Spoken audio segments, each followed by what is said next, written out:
Welcome back to another episode of DB Sports. We're myself, Joel. We're gonna recap all the boxing fights that happened over the year because we actually had quite a bit of boxing fights. I feel like it's been a while since we've had a good night of some boxing fights. Over the weekend in Matchroom, we had Bam Rodriguez, a co-main event with a Boots Ennis main card. And then on ESPN, we had Keyshawn Davis finally making his main event. I think finally taking the next step. But we'll get on the Keyshawn fight first. Keyshawn's fight only lasted about 2 rounds. And he finished the guy. He dropped him, I believe, 3 times. Keyshawn looks really good.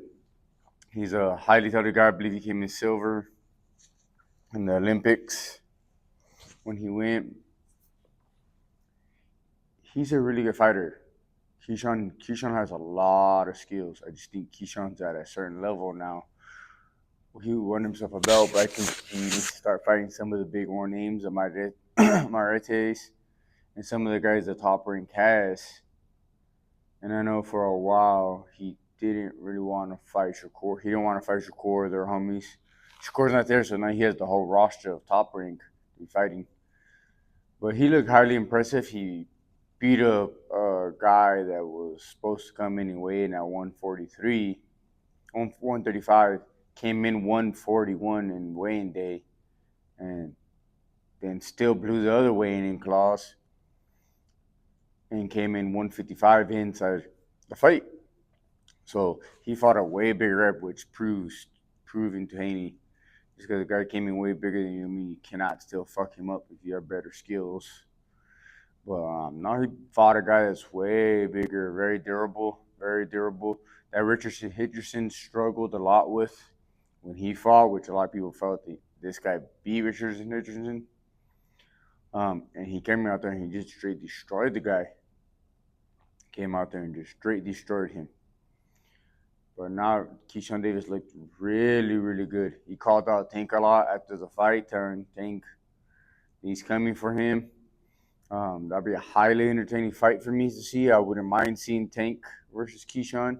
Are we going to see it? No, we're not.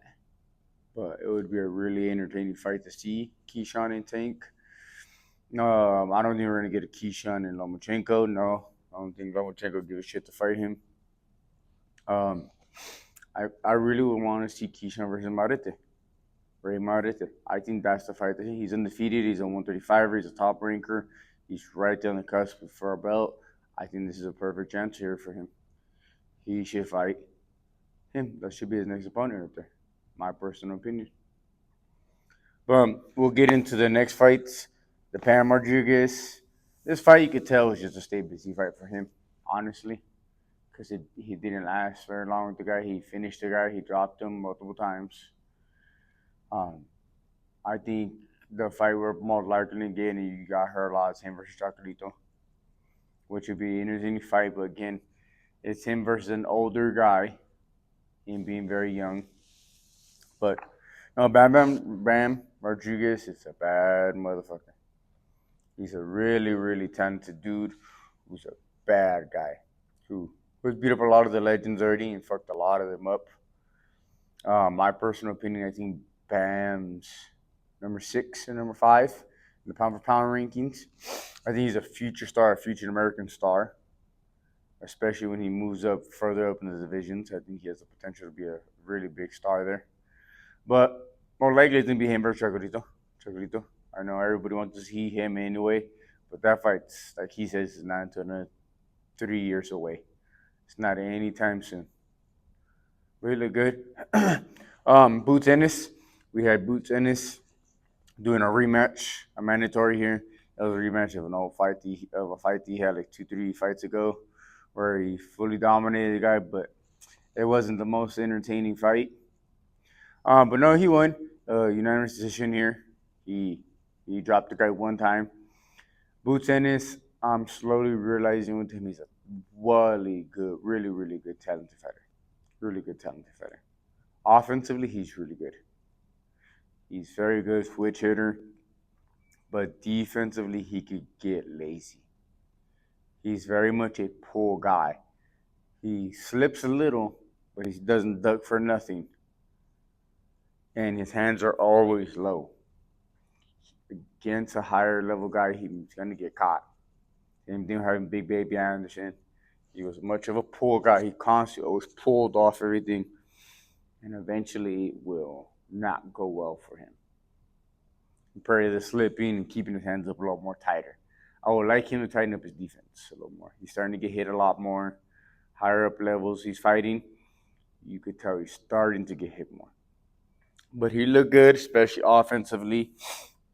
He looked really good. There was a concern I had. He kept on getting hit by left hooks. A guy who throws a good left hook, you can't have you continue getting hit by a guy who throws a good left hook because he kept on getting hit by left hooks.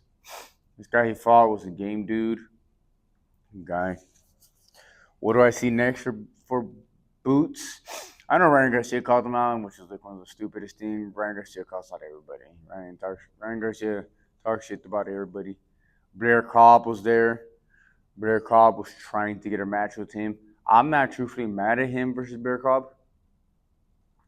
Just because it could be a stay busy fight, highly entertaining fight for him. The build-up could be entertaining. Blair Cobb knows how to sell a fight.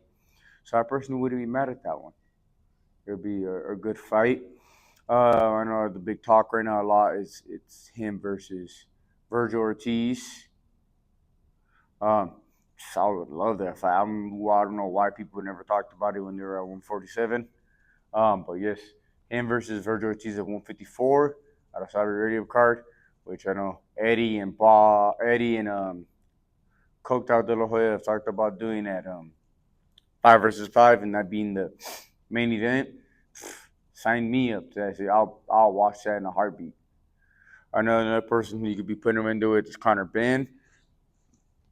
Let Conor Benn get about a fight or two and see if he can still make 147. Boots Ennis versus Conor Benn fight. I'm not mad at that.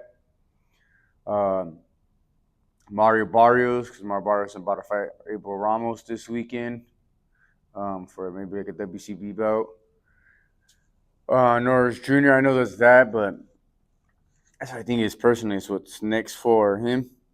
Let's see what else. Blah, blah, blah, blah. Boots. Norris. I know Terrence Crawford came out and said he needs to continue working on his craft. We're not going to get that Terrence Crawford fight. Me personally, I would like Boots to stay at the 47 division. Just for like maybe one or two more fights, see if he can fight for a belt or two. If not, just move up to 54, man. All the names are up there for you. Not over there at 147. But this weekend we have the Jake Paul versus Mike Tyson. He's going to continue going a little more with the boxing. I'm truthfully going to care for just one fight in that card. It's Jake Paul versus Mike Tyson. What is it? Katie Taylor versus Amanda Sorrow 2, which that's the only fight I care about because it's a highly entertaining fight. The first one, really, really good fight with Katie Taylor winning. We also have Mario Barrios versus Abel Ramos, which is not a bad fight, but Mario Barrios should win that. Keyword, should. You never know with him. Over the weekend, we're going to also have the Zorro Ramirez versus Chris Smith. The Jose Ramirez versus Barrio. Zapata versus Tom Farmer. The top rank, the Golden Girl Saudi Arabia card that will happen over the weekend, which is going to be a good little weekend. Another weekend, back-to-back weekends of, I would say, some good fights. But might as well get the predictions here. I have Zorro winning. Jose Ramirez over Barrio and William Zapata on that one, which is hopefully we do get the William Zapata versus Corey Stevenson fight next. I don't care for that Jake Paul card. I'm not gonna replay. I got Katie Taylor winning over Mansour again. Mario Barrios versus Abel Ramos. That's my predictions for the weekends over the fights. And I want to say thank you guys for all the likes and subscribes, and that's my video.